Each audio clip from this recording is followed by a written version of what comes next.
ونهنئ العالم الإسلامي والمحبين لآل محمد. اللهم صل على محمد وآل بذكرى ولادة الصديقة الصغرى زينب عليه السلام. من هذا المكان نخاطب المسلمين ونقول لهم إن عيد حبنا هو ليس لليهودي،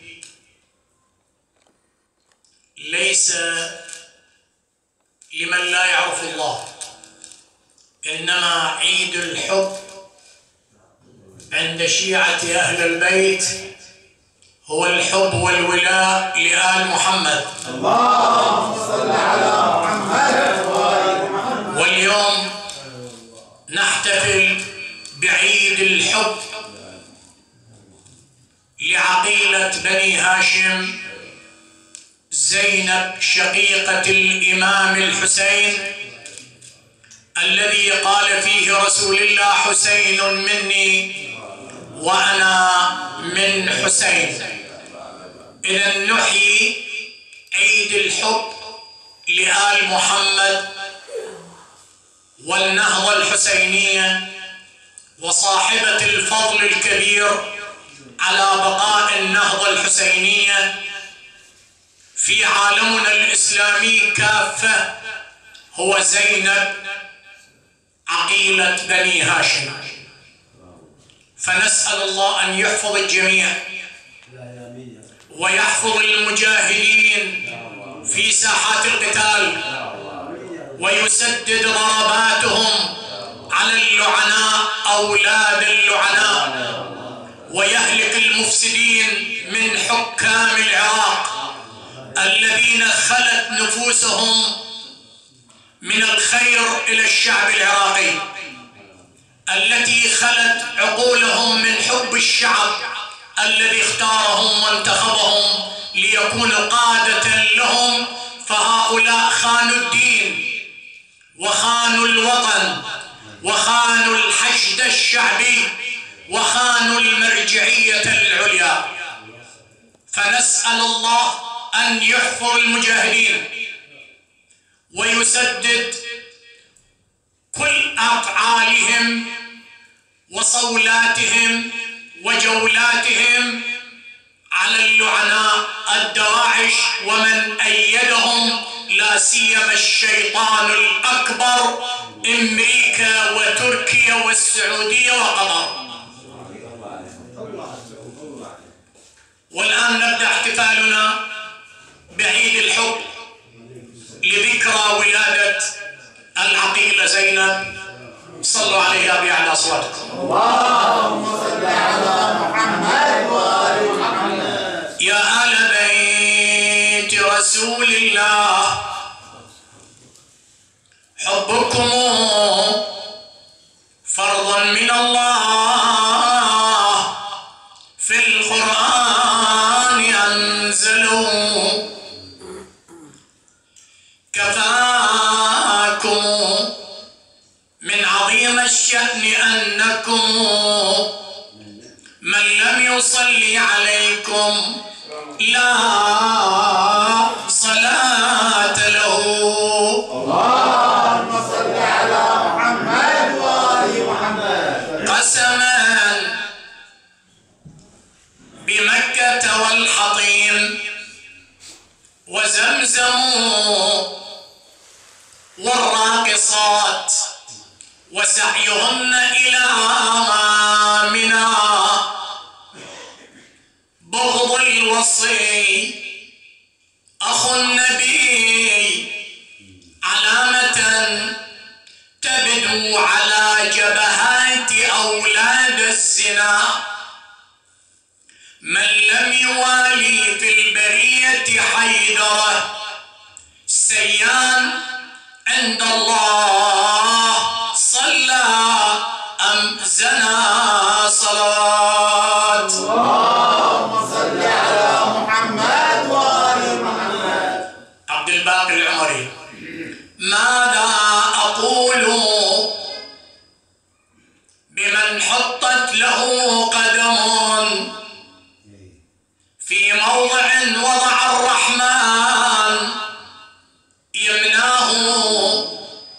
إن قلت ذا بشر فالعقل يمنعني، وأختش الله من قولي عليه هو الله صلاة. اللهم صل على محمد وآل محمد. ولكم بأم المؤمنين خديجة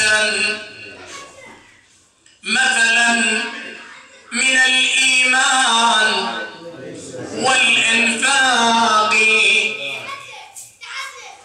وبفاطم نبراس علم صادق، وبزينب ذات المقام الراقي. هي خير عالمة سمت ببيانها، مذ بين شام سيرت وعراق. رب البنات رب البنات على الفضيلة، ولا تدعهن يجلن في الأسواق.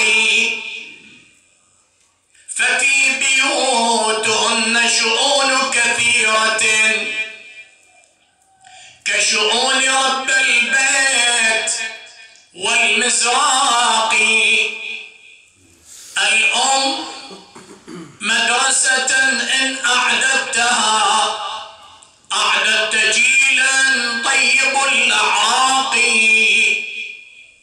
الأم أستاذ الأساتذة الأولى، شغلت مآثرهم مدى الآفاق. صلاة. اللهم صل على محمد وآل محمد. ولدت العقيلة زينب عليه السلام 5 جماد الأول السنة الخامسة للهجرة النبوية الشريفة، من أبوين مؤمنين صالحين. فالأب سيد الأوصياء أمير المؤمنين نفس النبي محمد كما جاء في آية المباهلة، فهو نفس النبي، وهو صهر النبي، وهو ابن عم النبي، وهو قاتل عمر بن عبد ود ومرحب، وهازم جيش الشرك الذي ضرب خياشم العرب والعجم حتى قالوا لا إله إلا الله محمد رسول الله. علي والدها إمام الإنس والجان، قسيم الجنة والنار. أما الأم فهي الصديقة الكبرى فاطمة الزهراء، بضعة النبي محمد وروح النبي التي بين جنبيه. أمها الزهراء التي يرضى الله لرضاها ويغضب لغضبها. أما البيت الذي ولدت فيه زينب فيكفيه مدح المادحين من مدح الله تبارك وتعالى في قوله تعالى: في بيوت أذن الله أن ترفع ويذكر فيها اسمه.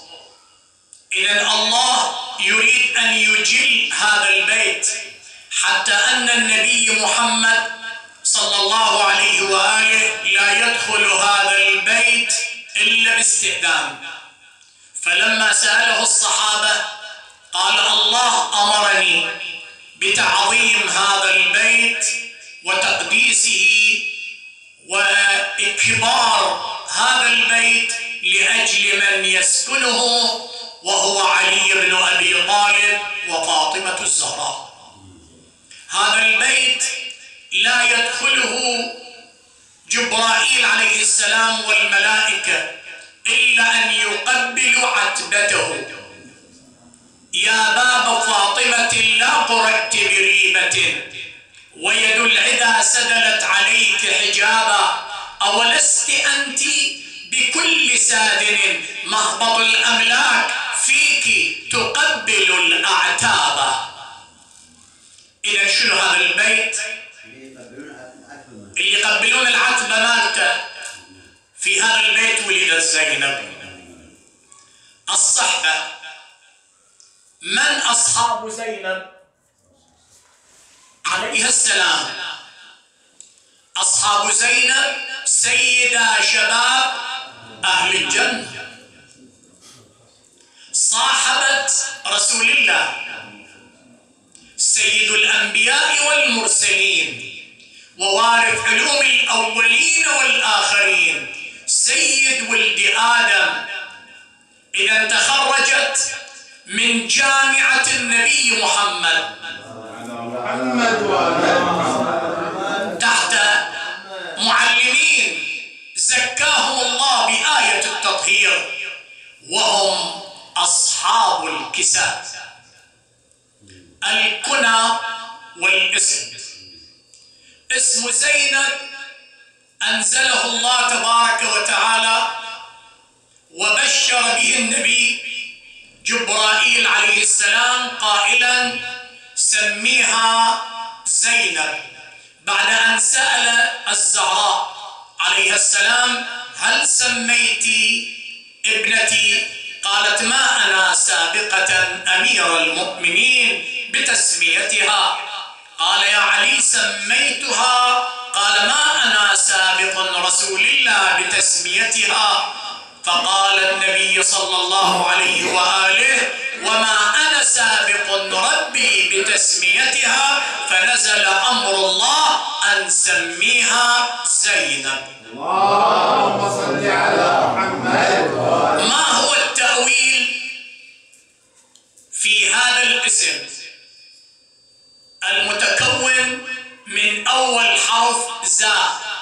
وتأويله أن زينب عليها السلام بحرف الزاء أي أنها ورثت خصائص أمها فاطمة الزهراء، وفي حرف الياء ورثت أبيها علي بن أبي طالب، وفي حرف النون ورثت أخويها سيدا شباب أهل الجنة الحسن والحسين، وفي حرف الباء أي أنها ورثت خصائص جدها النبي صلوا عليه وعلى صلاته. اللهم صل على محمد وآل محمد. أما الكنى فأول الكنية عقيلة بني هاشم أي سيدة بني هاشم. اثنين عقيلة الطالبيين. ثلاثة عابدة آل علي بن أبي طالب. أربعة العالمة غير معلمة، الفاهمة غير مفهمة. من قال هذا القول؟ زين العابدين عليه السلام بفضل الله عمتي زينب عالمة غير معلمة، فاهمة غير مفهمة. الكنية الأخرى محدثة أي أنها تسمع صوت الوحي كنقر في الآذان ونكت في القلوب. وقد ظهر ذلك يوم كان لها مجلس خاص تحدث به نساء المدينة، حيث أفرد الإمام أمير المؤمنين عليه السلام بيتا لزينب. يقول يحيى المازني: كان بيتا أفرده الإمام علي عليه السلام لزينب حتى تحدث النساء بالحلال والحرام والأحكام الأخرى والتفسير. فسئلت ذات يوم عن مصيبة يصاب بها أهل البيت، وقيل في رواية أخرى سئلت عن أوائل الصور، وبالذات أول سورة مريم، فأجابت بدون تردد: كاف ها يا عين صاد، أول سورة مريم في القرآن الكريم. فأجابت عابدة آل علي بن أبي طالب قائلة: الكاف رمز لمصيبة كربلاء، وأما الياء فهو لعين أهل الأرض والسماء يزيد بن معاوية، وأما الهاء هضم آل محمد، وأما العين فهو عطش آل محمد بكربلاء، وأما الصاد صبرنا حتى يظهر قائمنا آل محمد. إذن في كل حرف خصائص جمة، فمن خصائصها الطاهرة الكاملة العالمة الراوية العاقلة. ماذا روت؟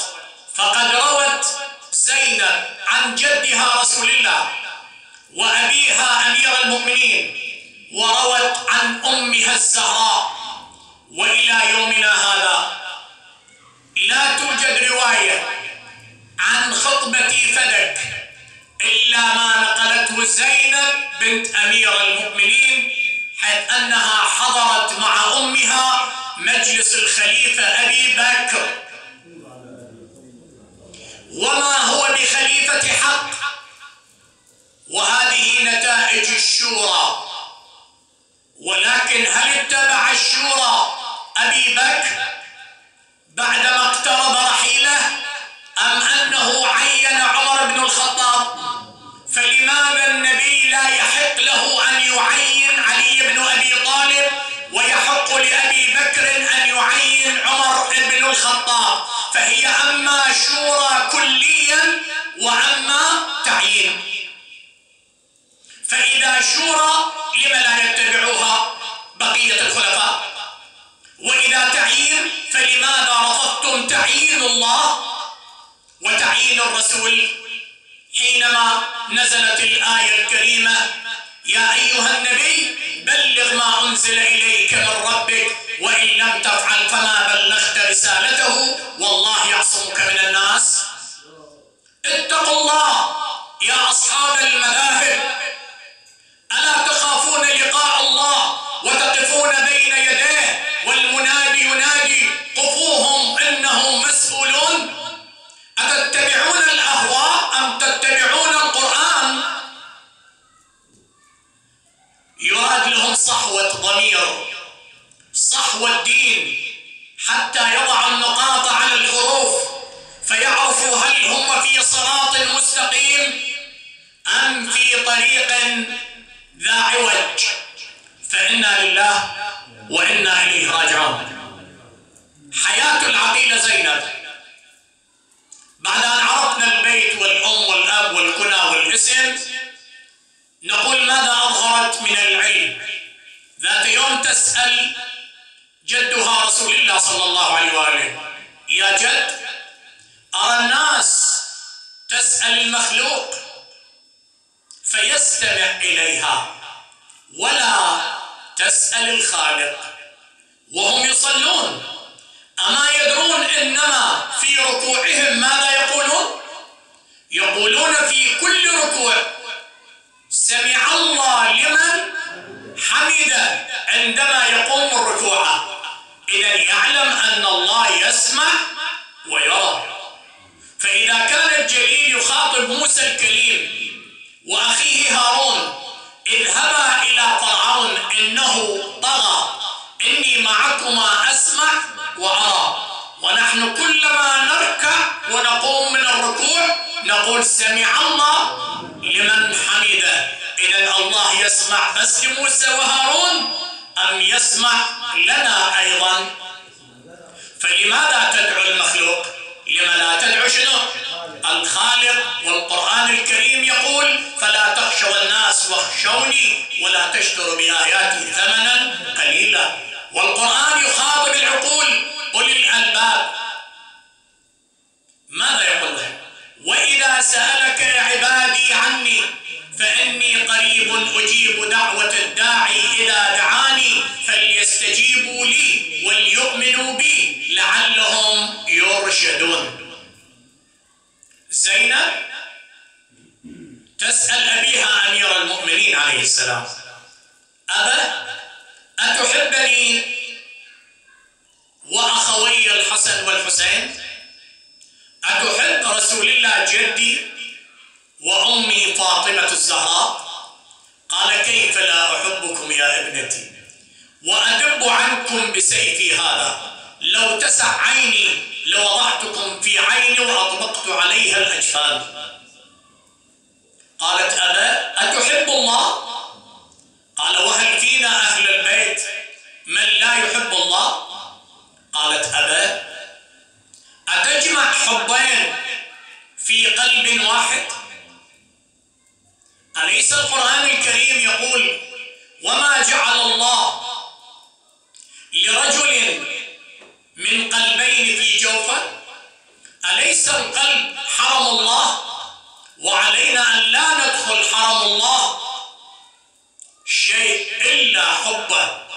صفنا. قال: وماذا تقولين؟ قالت: الحب لله في القلب والعطف على الأبناء والآخرين. يقول لها: فداك أبوك. شوف النبي يقول للزهراء: فداك أبوك. علي بن أبي طالب يقول للزينب: فداك أبوك.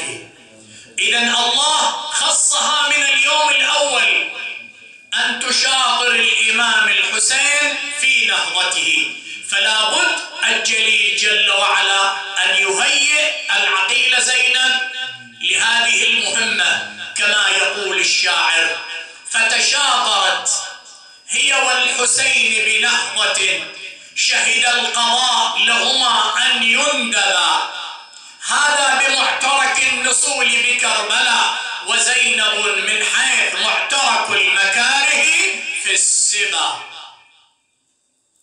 إذا ايش قد تحملت زينب من أجل النهضة الحسينية؟ يكفي قول الشاعر: لهفي لزينب والمصائب أطبقت كالواجبات جنودها الإيمان أنت فطوح من مرارة شجوها برج السماء وتمايل الميزان. إذن شنو هاي الامرأة؟ إعداد إلهي. لم تتتلمذ على يد معلم ولا تجلس في مدرسة، إنما الذي علم رسول الله علمها، والذي فهم آل محمد فهمها، فتخلقت بخلق رسول الله وأمها فاطمة.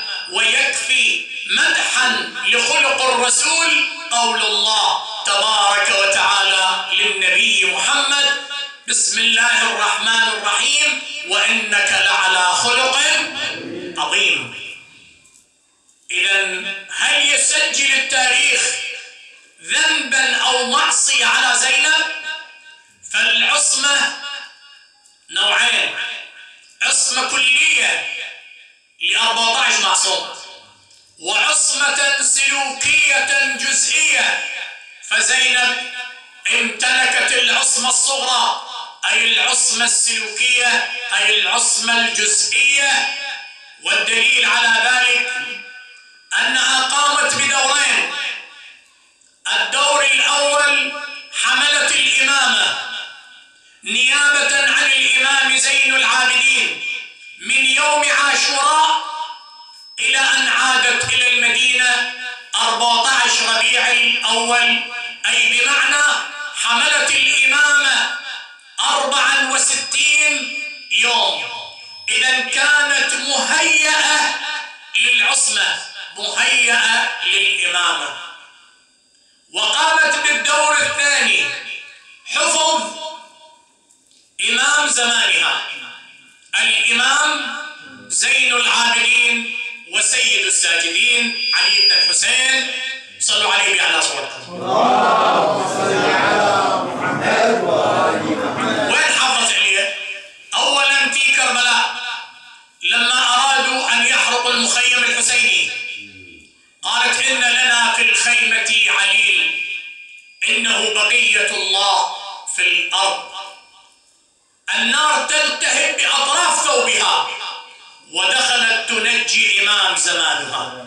ولما أرادوا قتله تحت شعار لا تبقوا لأهل هذا البيت من باقية قالت زينب إذا شئتم قتل بقية الله في الأرض اقتلوني قبله لأن علي تكليف شرعي.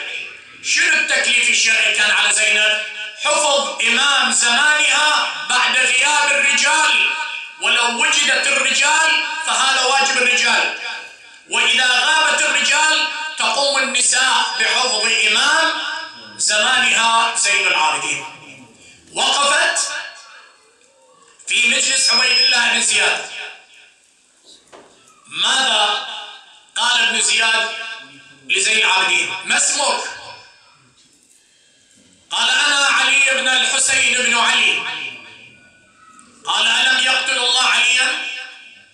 قال علي أخا لي أكبر مني، أنتم قتلتموه بأرض كربلاء. قال بل قتله الله. قال الله يتوفى الأنفس حين موتها. رفع صوته ثانية قال كم يحب أبوك اسم علي؟ قال بقدر حبه لأبيه أمير المؤمنين علي بن أبي طالب لو ولد له 1000 ولد لسماهم علي، ولكن تستطيع أنت أن تسمي باسم جدك؟ رفع الصوت يريد يضرب الإمام، وإذا زينب تتقدم فتأخذ صوت ابن زياد بيدها وتقول أنت سلطان تشمخ بسلطانك وملكك، اعلم لا ملك إلا لله. انتوا أيامكم قليلة. تدري قد عمر بن زياد؟ 21 سنة، شاب مراهق يشرب الخمور يرتكب الفجور. تجد آلاف من المذاهب تزكي ابن زياد. هل قرأت من هو ابن زياد؟ أم أنهم قلدوا الآباء والأجداد وساروا في الضلال إلى يومنا هذا وسيبقون في الضلال إلى ظهور قائم آل محمد. اللهم صل على محمد وآل محمد. قال من؟ قالت زينب. قال ما شدة الرحم بينكما؟ قالت ليس الرحم إنما الدفاع عن إمام الزمان. إذا تعطي درس كيف نحافظ على إمام زماننا.